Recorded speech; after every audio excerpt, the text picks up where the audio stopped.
किसी दूरस्थ गांव में आजादी से पहले एक जमींदार अपने बेटे प्रताप के साथ रहता था।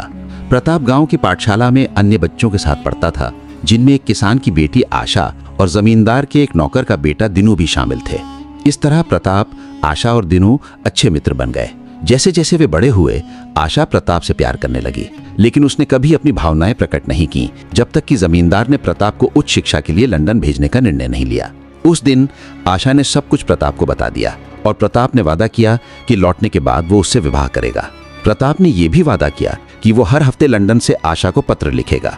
लेकिन प्रताप के जाने के बाद कई दिन बीत गए, आशा को कोई पत्र नहीं मिला। वो रोज पोस्ट ऑफिस जाती और पोस्टमास्टर से हमेशा एक मौन नहीं सुनती। फिर अचानक पोस्टमास्टर ने उसे प्रताप के पत्र देने शुरू किए और आशा ने खुशी खुशी उन दिनों की गिनती शुरू कर दी जब प्रताप लौटेगा।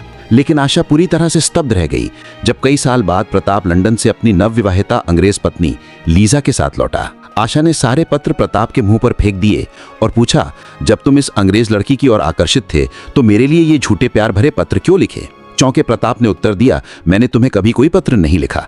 दरअसल लंदन जाने के बाद मैं तुमसे जुड़ी सारी यादें भूल चुका था। जब मेरी मुलाकात लीजा से हुई तब आशा ने पोस्टमास्टर से सच्चाई बताने की मांग की और वो हिचकिचाते हुए बोला, असल में ये सारे पत्र दिनों ने प्रताप के नाम से लिखे थे और मुझसे तुम्हें देने को कहा था। वो तुमसे इतना प्यार करता है कि तुम्हें दुखी और टूटा हुआ नहीं देख सकता था।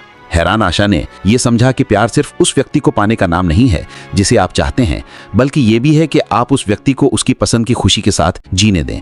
उसकी आंखों से बहते आंसुओं ने प्रताप के लिए उसकी सारी भावनाओं को बहा दिया और उसने महसूस किया कि इस दुनिया में उसे दिनों से ज्यादा कोई प्यार नहीं कर सकता। शीघ्र ही आशा और दिनू का विवाह हुआ और वे सदा सुखी जीवन बिताने लगे।